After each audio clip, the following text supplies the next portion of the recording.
Quand Dieu prend le risque de patienter en te voyant changer, toi aussi, prends ce même risque de patienter en voyant Dieu changer la situation. Quand Dieu prend le risque de t'aimer tel que tu es, toi aussi prends ce même risque d'aimer les autres tels qu'ils sont. Quand Dieu prend le risque, bien-aimé, de patienter en te voyant changer, toi aussi prends ce même risque de patienter en voyant les autres changer. Car ce qui est aujourd'hui peut changer demain. On peut avoir le même corps, mais l'intérieur qui a changé, on parle de la nouvelle naissance. C'est Jésus qui a fait le sang. Donc la fête changera de camp. Car la personne a la promesse, Bethel, la maison de Dieu, n'est pas la même personne au stade de l'accomplissement. Elle Bethel, le Dieu de la maison. Donc, tu es plus grand que ton aujourd'hui, même si le temps est contre toi. Accepte ce qui est blessé de Dieu, mais refuse de perdre sa présence. Même quand c'est le moment pour toi d'être rabaissé, sache que même si le temps présent ne témoigne pas de toi, sache qu'il y a une fin qui t'attend. Être capable de discerner dans le temps ou dans le présent ce qu'une personne n'a pas l'air peut devenir dans le futur, t'aidera à ne pas passer à côté des aides de destinée, compagnons de vie que Dieu t'apporte. Car le vrai amour consiste à aimer ceux qui ne le méritent pas. Nous cherchons Dieu, mais nous oublions que Dieu se trouve dans l'amour. C'est beau de chercher, aimer la gloire de Dieu. Mais mieux de vivre sa croix. Nous aimons la gloire de Dieu, mais nous refusons de porter sa croix. Le problème pour Dieu, ce n'est pas de te faire voir sa gloire, mais de la porter. Mais est-ce que tu pourras la garder? Car il est plus difficile de gérer la gloire de Dieu que de l'atteindre. Donc si tu n'apprends pas à être un sujet d'humiliation, tu ne vas pas apprécier la gloire de Dieu quand elle viendra. Donc, voici les caractéristiques selon la pensée que le Seigneur m'a mis à cœur de te partager. L'amour du poulet, l'amour du poisson, l'amour de la poule, l'amour Jonas dans le ventre du poisson et l'amour divin. Qu'est-ce que l'amour du poulet?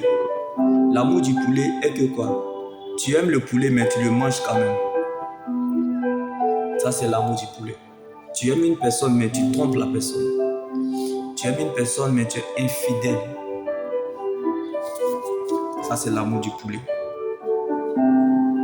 L'amour du poisson, la Bible pouvait nous le dire, ou dans l'adage humain, si la confiance existait, l'eau n'allait jamais faire que le poisson. L'amour du poisson, c'est l'amour sans confiance. C'est l'amour peureux, c'est-à-dire la peur nourrit les démons. Le doute affame la foi et empêche à l'emploi de la foi de s'exprimer.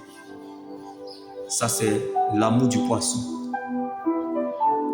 Cette peur-là paralyse notre victoire à venir. L'amour du poisson, bien aimé, quand on a peur, c'est qu'on est prêt à tout perdre. Ça, c'est l'amour du poisson. Quand tu es venu pour perdre, tu n'as peur de rien. Quand on a tout perdu, on a peur de rien, on fonce et on a le résultat. L'amour de la poule. Tu aimes la poule, mais tu casses ses œufs. C'est-à-dire, c'est l'amour bipolaire. Je t'aime à 8 heures, je te blesse à midi. Je t'aime à 15 heures, je te blesse à 18 heures. On appelle ça l'amour de la poule. C'est-à-dire l'amour de la poule, elle s'appuie sur les émotions, ressentis et sentiments. L'amour de la poule. La personne ne vit que par ressenti, émotion et sentiment. On appelle ça la sœur jumelle de l'homme animal. L'homme animal est transporté par les circonstances de la vie. L'homme animal n'est pas porté par la vision. Parce que l'amour divin, c'est vers la fin on va entamer ça, est porté par la vision. L'amour de la poule, par les ressentis, par le moment présent, est naïf par les choses à venir.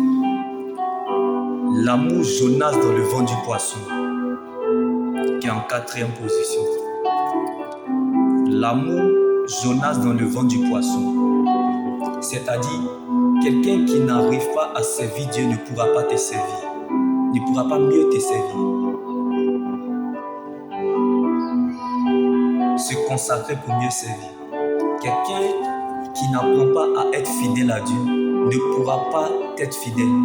Si le Créateur même, lui-même qui est invisible, le Rabachacho, le Godo, le Seigneur des Seigneurs, l'ancien des jours, l'homme de Galilée, le prince des pères, le professeur des ignorants, le conseiller des mal instruits, le maître des petits, l'homme de Galilée, l'ancien des jours, l'espoir des sans espoir, le plan des sans plans, le père des orphelins, le mari de la veuve, l'ami des sans-abri, le frère des démunis, l'oncle des sans-papiers, le soutien des esclaves, le consolateur des prisonniers. Celui-là, tu n'apprends pas à mieux le servir. Tu ne pourras pas mieux servir les autres. Quelqu'un qui ment à Dieu, qui trompe Dieu, qui joue avec Dieu, ce n'est pas avec toi qui va s'amuser. Il ne va pas te caresser. Il va te manger bien aimé. On appelle ça l'amour Jonas dans le ventre du poisson. Tu ne peux pas servir si tu n'es pas serveur. Quelqu'un qui ne sait pas Dieu ne pourra pas mieux te servir. Comme David dans la bataille contre Goliath, l'Éternel est devenu serveur. Tu ne peux pas servir si tu n'es pas serveur. Pendant que Dieu cherche des brebis, il y a des cabris dans la bergerie. Quelqu'un qui n'apprend pas à se fiancer à l'église ne pourra pas mieux te fiancer. Quelqu'un qui n'apprend pas, on dit que les gens se marient sans s'épouser parce qu'ils ne sont pas mariés à Jésus-Christ d'abord. La personne n'a pas d'alliance, ni un autel, ni n'a aucune connaissance du trône, de l'alliance et de l'autel. Ne pourra pas bien aimer te cerner, même dans le spirituel. Donc les gens se marient physiquement sans se marier spirituellement. Les gens tissent des relations physiquement et non spirituellement. Donc ils se retrouvent dans l'amour Jonas dans le ventre du poisson.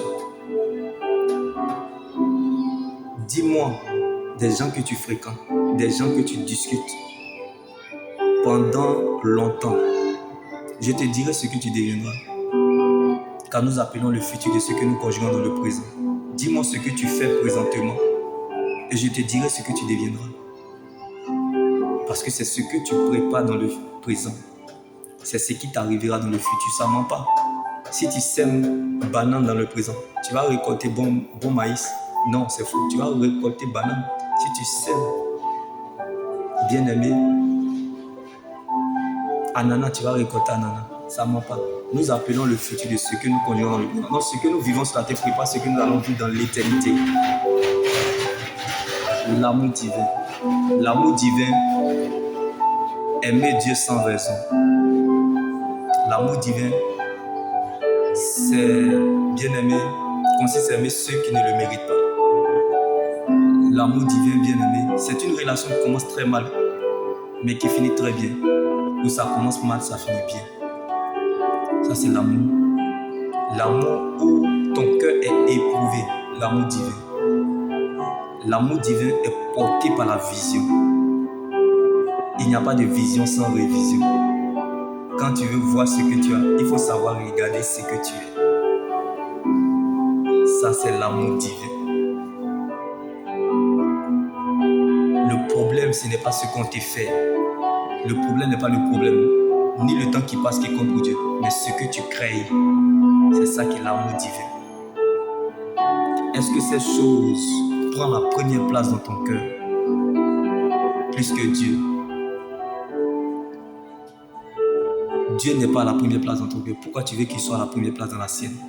Dieu n'est pas à la première place dans ton mariage, ou dans tes relations, ou dans ta vie. Pourquoi tu veux qu'il te mette à la première place dans la sienne? Celui qui tiendra compte de Dieu dans sa vie, Dieu tiendra compte de lui dans la sienne. Tu ne peux jamais marcher avec Dieu et être perdu.